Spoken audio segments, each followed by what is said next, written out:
అధ్యక్ష ముఖ్యమంత్రి గారు సంతోషం చాలా తక్కువ వయసులో చాలా అనుభవం సంపాదించేసి అలా ముఖ్యమంత్రి అందరి ఆశీస్సులతో దయతో అయినరు ఖచ్చితంగా. కానీ వాళ్ళు ఇప్పుడు మాట్లాడిన దరిదాపుగా గంట సమయంలో కూడా ప్రజలకు సంబంధించిన విషయాల్లో కాకుండా అనేక వారు కొన్ని మాట్లాడినరు. తప్పనిసరిగా తెలంగాణ తల్లిని గత ప్రభుత్వం కానీ లేక బీఆర్ఎస్ ప్రభుత్వం 2014 తర్వాత వచ్చి చేసింది కాదు అధ్యక్ష.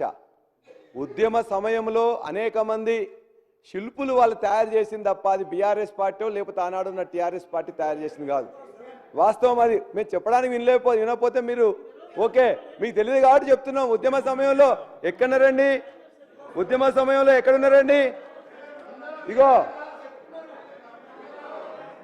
తెలంగాణ ఉద్యమ సమయంలో అదే విధంగా వారు చెప్పారు జయ జయ హే తెలంగాణ అని చెప్పేసి.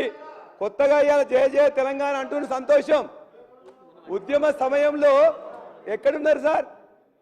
వీళ్ళందరూ తెలంగాణ శిబిరంలో ఉన్నారు, వాళ్ళందరూ కాంగ్రెస్ శిబిరంలో ఉన్నారు.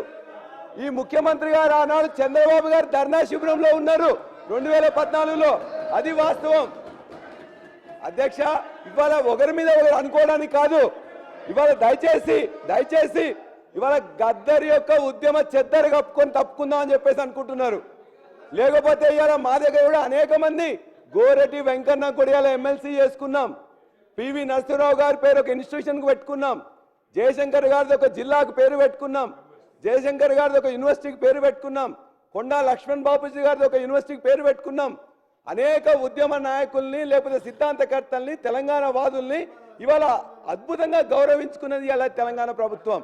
ఇవాళ వారు చెప్పారు శంకరమ్మ గారు శ్రీకాంతాచారి తల్లికి మీరు గౌరవం ఇవ్వలేదని. మేము పోటీలో నిలబెడితే ఆ పోటీలో వద్దు అని చెప్పేసి ఉత్తమ్ కుమార్ రెడ్డి గారిని ఆ రోజున రిక్వెస్ట్ చేసినాం. కానీ ఎవరండి? మీరే కదా పోటీ చేసి ఇలా శంకరమ్మ గారిని ఓడించి అగౌరవపరిచింది. ఇవాళ మమ్మల్ని అడుగుతుంటే ఎట్లా? అదేవిధంగా మీరు చెప్పారు జయ జయ తెలంగాణ రాష్ట్ర గీతం లేదని. ఆ రాష్ట్ర గీతం కాదు, ఇలా 4 కోట్ల ప్రజల యొక్క ప్రతి నాలుక మీద కూడా తీసుకొచ్చింది, రికార్డ్ చేసింది, వినిపించింది, పాడింది ఇలా బీఆర్ఎస్ పార్టీ టీఆర్ఎస్ పార్టీ. ఆ జయ జయ తెలంగాణను రాష్ట్ర గీతం చేయాలని చెప్పేసి అనుకున్నా కూడా రచయిత గారు అది 10 జిల్లాలని చెప్పేసి ఉన్నది, కొన్ని ఉన్నాయి కాబట్టి కొన్ని యాక్సెప్ట్ చేయలేదు కాబట్టి రాష్ట్ర గీతం అవసరం లేదు, మనకు జాతీయ గీతం ఉందని చెప్పేసి అన్నాం తప్ప ఏనాడు వారిని మేము అగౌరవపరచలే. ఆ పాటను తీసుకుంది మేము, రికార్డ్ చేసింది మేము అని చెప్పి మీకు తెలియజేస్తున్నాం. అధ్యక్ష రాజముద్రలో నిన్నే మీరు చెప్పారు, ఇవాళ ప్రసంగంలోనే రాస్తూ ప్రసంగంలో మాట చెప్పారు. ఏమని? ఇవాళ హైదరాబాద్ వైభవాన్ని చూపిస్తాం, తెలంగాణ వైభవాన్ని చార్మినార్ని గొప్పగా చూపిస్తాం అని చెప్పేసి. చార్మినార్ ఎప్పుడో 450 సంవత్సరాల కింద వచ్చిన దాన్ని, అదేవిధంగా మత సామరస్యానికి ఇవాళ ఉన్నదాన్ని, ప్రతీకగా ఉన్నదాన్ని కాకతీయులు అద్భుతమైన సేవ ఈ ప్రాంతానికి తెలంగాణ ప్రాంతానికి చేసిండ్రు. గొలుసుగట్టు చెరువులు తీసుకొచ్చిండ్రు. ఈ ప్రాంతం ప్రజలు తినడానికి కావాల్సిన నీళ్లు కావాల్సిన చెరువులను వాళ్ళు కట్టిన ఉద్దేశంతో ఆ రాజముద్రలో పెట్టుకున్నాం తప్ప రాజరికాన్ని కానీ ఇంకోటి కాదు అధ్యక్ష. ప్రజలకు కావాల్సిన తీసుకొచ్చిందని పెట్టినాం అంతే తప్ప. ముఖ్యమంత్రి గారు వారు ఒక మాట అంటారు, మీరు అన్నింటిలో కూడా ఇక్కడ సహకారం కావాలని. కానీ అంతర్జాతీయ సమావేశాలకు పోయి కూడా అక్కడ కూడా మమ్మల్ని తిట్టడమే ఎట్లా సబబు అధ్యక్ష? అక్కడ కూడా రైతు భరోసా మేము ప్రకటించమని చెప్పారు. మేము ఇవాళ వారు ఏదైనా ఏ పథకం ఇచ్చినా ఆ పథకం జరగాలని చెప్పేసి చూసుకుంటున్నాం. వారు ఇలా చేసినట్టే రైతు భరోసాని అక్కడే మొత్తం కూడా మేము ప్రారంభించమని చెప్పేసి అబద్ధం చెప్పారు. అది ఎట్లా సబబు అధ్యక్ష? మేము అడుగుతున్నాం.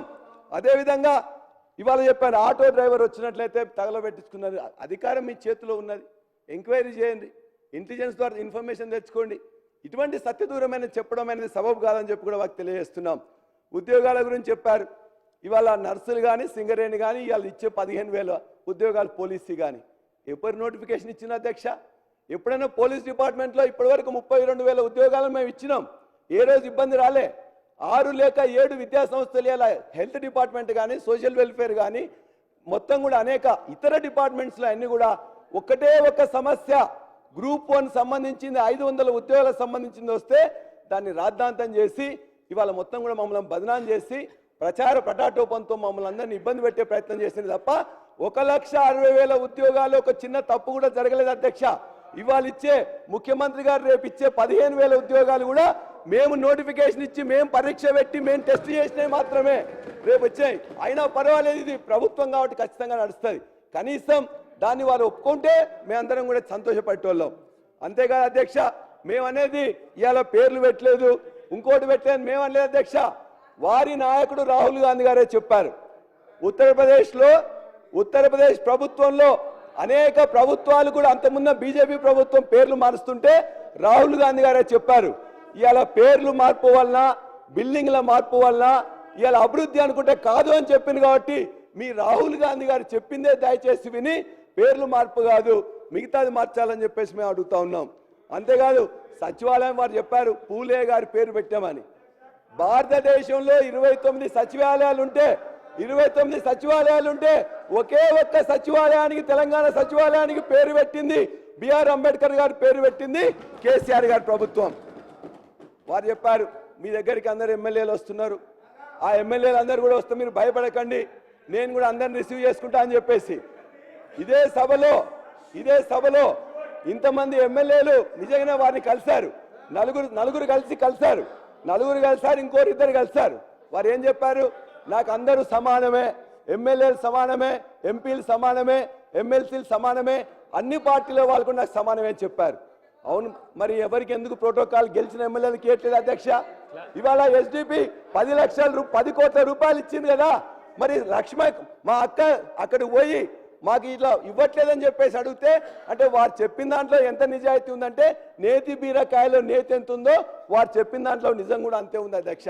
మా అందరినీ 119 మందిని ఎమ్మెల్యేలందరినీ ఎమ్మెల్సీలు అందరినీ కూడా సమానంగా చూస్తారని వారు చెప్పారు. ఇచ్చారా? మరి ఇవాళకి ఇప్పుడు కూడా ఈ యొక్క 119 తరఫున కూడా ఒక కాంగ్రెస్ సభ్యులే కాదు, బీజేపీ కానీ, ఎంఐఎం కానీ, సిపిఐ కానీ మా తరఫున కూడా మేము రిక్వెస్ట్ చేస్తున్నాం. మేము కూడా ప్రజల చేత ఎమ్మెల్యేగా ఎన్నుకోబడ్డాం కాబట్టి మాకు ఇచ్చే నిధులు కానీ, విధులు కానీ, ప్రోటోకాల్స్ కానీ మీ తరఫున, ఈ అందరి తరఫున ముఖ్యమంత్రి గారిని రిక్వెస్ట్ చేస్తున్నాం. మీరు చెప్పింది కాదు ఇప్పుడే, వారందరూ కూడా మేము సమానంగా చూస్తాం, సమానంగా చేస్తామని. నిజంగా మీకు నిజాయితీ ఉంటే ఖచ్చితంగా దీన్ని ఇమ్మీడియట్గా అమలు చేయాలని చెప్పి మేము కోరుతా ఉన్నాం.